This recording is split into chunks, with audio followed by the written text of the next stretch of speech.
Hello dear UPSC aspirants, Takshashila ES അക്കാഡമിയുടെ മറ്റൊരു YouTube വീഡിയോയിലേക്ക് എല്ലാവർക്കും സ്വാഗതം.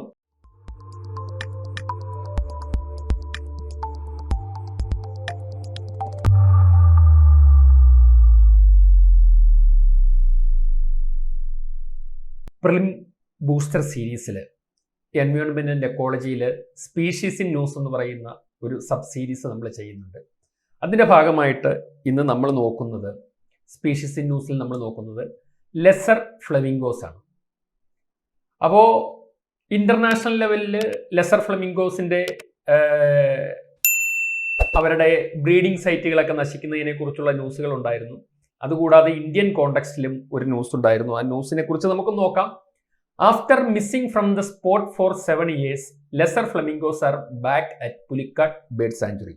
അപ്പോൾ പുലിക്കാട്ട് ബേർഡ് സാഞ്ചുറിയിലേക്ക് 7 വർഷത്തിന് ശേഷം ലെസർ ഫ്ലെമിംഗോസ് എത്തിയിരിക്കുന്നു എന്നുള്ള ഒരു ന്യൂസ് ഉണ്ടായിരുന്നു. അപ്പോൾ എന്താണ് ഇതിൻ്റെ ഒരു പ്രത്യേകത എന്ന് ചോദിച്ചു കഴിഞ്ഞാൽ, പൊതുവേ ഈ ലെസർ ഫ്ലെമിംഗോസ് ഇന്ത്യയുടെ വെസ്റ്റേൺ സൈഡിലാണ് കൂടുതലും കാണപ്പെടുക.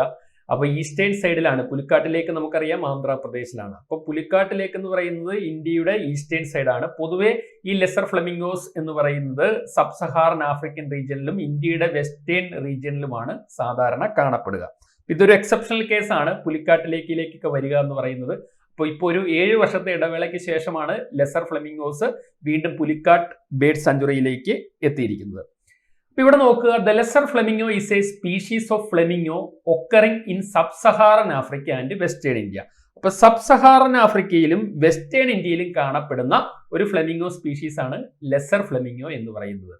The lesser flamingo is the smallest species of flamingo. അപ്പോൾ ഫ്ലെമിംഗോ സ്പീഷീസിലെ ഏറ്റവും സ്മോളസ്റ്റ് ആണ്. പേരിൽ തന്നെയുണ്ട്, ലെസർ ഫ്ലെമിംഗോ എന്നുള്ള പേരിൽ തന്നെയുണ്ട് അത് ഏറ്റവും ചെറിയ സ്പീഷീസ് ആണെന്ന്. അപ്പോൾ നമ്മൾ കൂടുതലും UPSC പെർസ്പെക്റ്റീവിൽ ഗ്രേറ്റർ ഫ്ലെമിംഗോസിനെ കുറിച്ചൊക്കെ പഠിച്ചിട്ടുണ്ട്.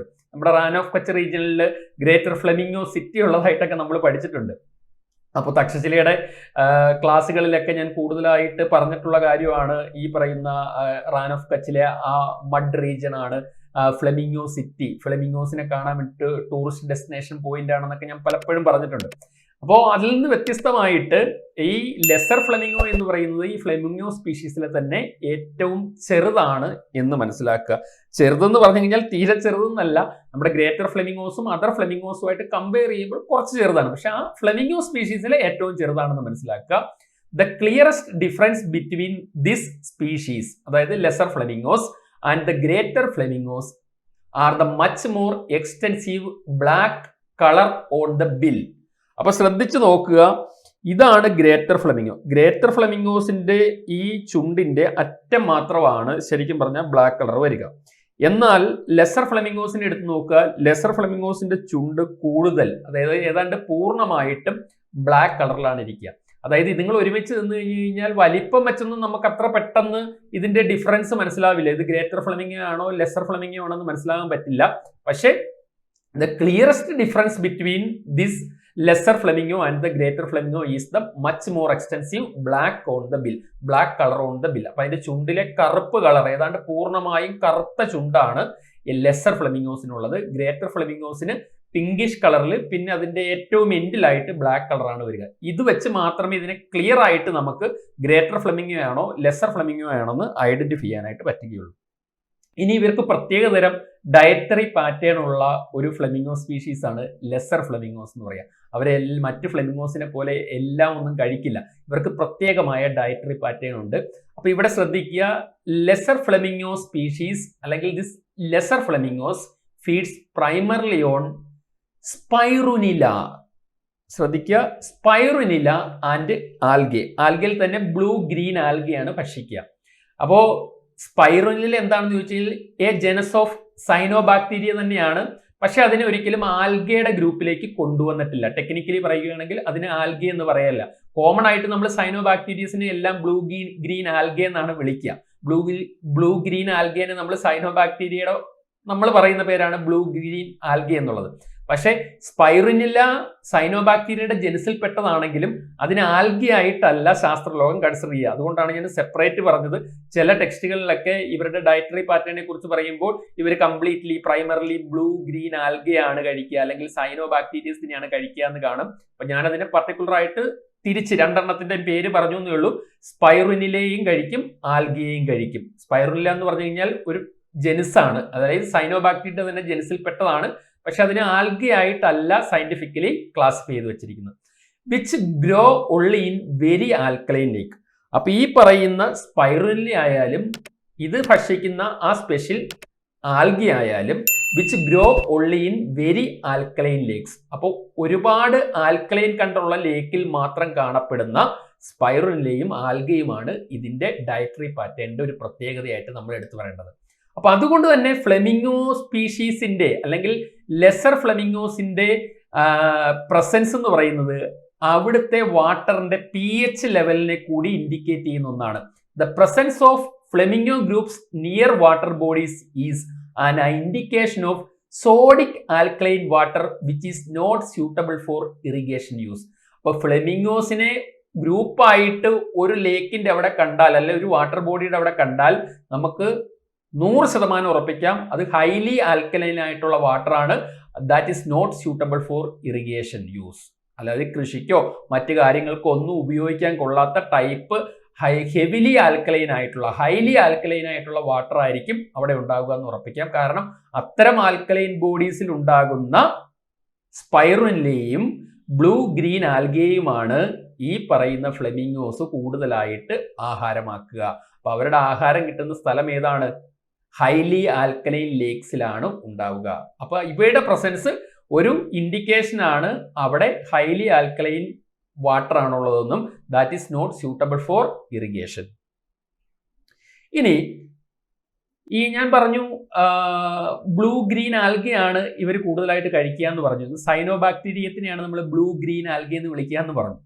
Although blue green in colour, the algae contain the photosynthetic pigments that give the birds their pink color.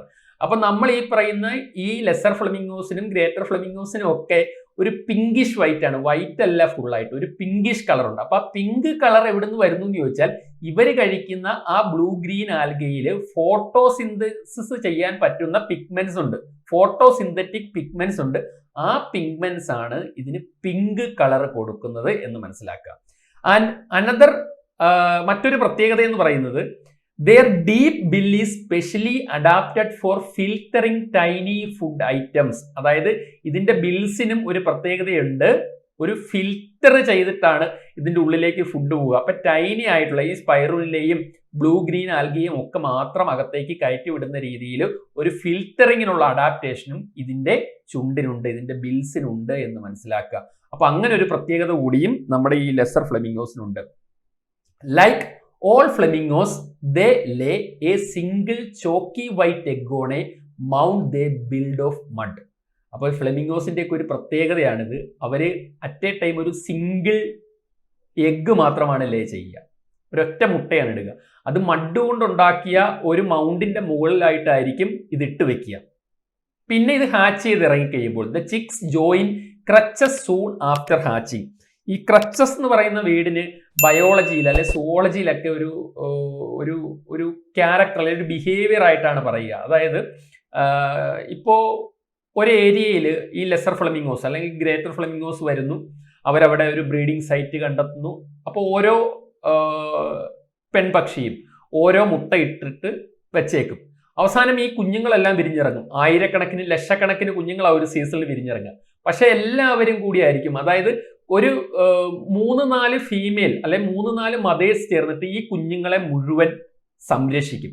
അത് മൃഗങ്ങളുടെ ഇടയിലും ഉണ്ട്, ചില പക്ഷികളുടെ ഇടയിലും ഒക്കെ ഈ ഒരു ക്യാരക്ടറിസ്റ്റിക്സ് ഉണ്ട്. അപ്പൊ അതിനാണ് ഈ ക്രച്ചസ് എന്ന് പറയുക. അപ്പൊ ഈ വിരിഞ്ഞിറങ്ങുന്ന ചിക്സ് കുഞ്ഞുങ്ങൾ join creches soon after hatching. അവർ വിരിഞ്ഞിറങ്ങിയതിന് ശേഷം ഈ 3-4 അമ്മപ്പക്ഷിമാർ നിൽക്കുന്ന ആ ഒരു ഗ്രൂപ്പിലേക്ക് ഇവരെല്ലാവരും കൂടി ചേരും. അതായത് ചുരുക്കി പറഞ്ഞാൽ ലക്ഷക്കണക്കിന് കുഞ്ഞുങ്ങൾ ഇറങ്ങിയാലും ഈ കുഞ്ഞുങ്ങളെ കൊണ്ടു നടക്കുന്നതും പരിപാലിക്കുന്നതും അതിന്റെ അമ്മമാർ തന്നെ ആവണമെന്നില്ല. ഒരു 3-4-5 അമ്മമാർ ചേർന്നിട്ടാണ്, അമ്മപക്ഷികൾ ചേർന്നിട്ടാണ് ഈ കുഞ്ഞുങ്ങളെ സംരക്ഷിക്കുക. അപ്പൊ ആ ഒരു രീതിയും ഈ ഫ്ലെമിംഗോസിന്റെ ഇടയിലുണ്ട്. ലെസർ ഫ്ലെമിംഗോസിന് മാത്രമല്ല എല്ലാ ഫ്ലെമിംഗോസിന്റെ ഇടയിലുണ്ട്. ഒരൊറ്റ മുട്ടയാണ് ഇടുക, വിരിഞ്ഞ് ആയിരക്കണക്കിന് കുഞ്ഞുങ്ങൾ വിരിഞ്ഞിറങ്ങുമ്പോൾ അവരെല്ലാം ഒരു ഗ്രൂപ്പായിട്ട് 3-4 തള്ളപ്പക്ഷികൾ ചേർന്ന് അവരെ സംരക്ഷിക്കുന്ന രീതിയിലായിരിക്കും കൊണ്ടു നടക്കുക. ഇനി IUCN റെഡ് ലിസ്റ്റിൽ നിയർ ത്രട്ടൻഡ് ആണ് ലെസർ ഫ്ലെമിംഗോസ്. അതുപോലെ തന്നെ Indian wild life protection act 1972 schedule 4 വരിക. അപ്പോൾ എൻഡേഞ്ചേർഡ് അല്ലാത്തത് കൊണ്ട് നമ്മൾ ഇതിനെ ഷെഡ്യൂൾഡ് 4 ഇട്ടിരിക്കുന്നത്. നിയർ ത്രെട്ടഡ് ആണല്ലോ. അപ്പൊ അതുകൊണ്ട് തന്നെ എൻഡേഞ്ചേർഡോ ക്രിട്ടിക്കലോ എൻഡേഞ്ചേർഡ് അല്ല. എൻഡേഞ്ചേർഡ് അല്ലെ ക്രിട്ടിക്കൽ എൻഡേഞ്ചേർഡ് ആണെങ്കിലാണ് ഷെഡ്യൂൾ 1 വരിക. ഷെഡ്യൂൾ 2 ട്രാഫിക്കിംഗ്, അതായത് കടത്തിക്കൊണ്ടുപോകാൻ, അതായത് ഇന്റർനാഷണലി ട്രാഫിക്കിംഗ് നടക്കുന്ന മൃഗങ്ങളെ കൂടുതലും ഷെഡ്യൂൾഡ് 2 ഇടുക. 3 കുറച്ച് പ്രൊട്ടക്ഷൻ ആവശ്യമുള്ള മൃഗങ്ങളെയാണ് വരിക. അപ്പൊ അതൊക്കെ നിങ്ങൾ ആ ലിസ്റ്റ് നോക്കി പഠിക്കുന്നത് നല്ലതായിരിക്കും. ഇത് നിയർ ത്രെട്ടൻഡ് ആയതുകൊണ്ട് ഷെഡ്യൂൾ 4 ഈ ലെസർ ഫ്ലെമിംഗോസ് വരിക എന്ന് മനസ്സിലാക്കുക. അപ്പൊ ഇൻഫർമേറ്റീവ് ആയിരുന്നു എന്ന് കരുതുന്നു. ഇത്തവണത്തെ UPSC പ്രിലിംസിൽ ലെസർ ഫ്ലെമിംഗോസും ഗ്രേറ്റർ ഫ്ലെമിംഗോസും ഫ്ലെമിംഗോ സിറ്റിയും അതുപോലെ തന്നെ പുലിക്കാട്ട് ലേക്കും ഒക്കെ ചോദ്യങ്ങൾ വരാൻ സാധ്യതയുണ്ട്. Keep going. ഈ വീഡിയോനെ ഡിപ്പെൻഡ് ചെയ്ത് നിങ്ങൾ കൂടുതൽ കാര്യങ്ങൾ പഠിക്കാനായിട്ട് ശ്രമിക്കുക. പുതിയൊരു ഇൻഫർമേറ്റീവ് വീഡിയോയുമായിട്ട് ഉടൻ തന്നെ കാണാം. Thank you. Takshashila IAS academy. Aspire, enroll, achieve.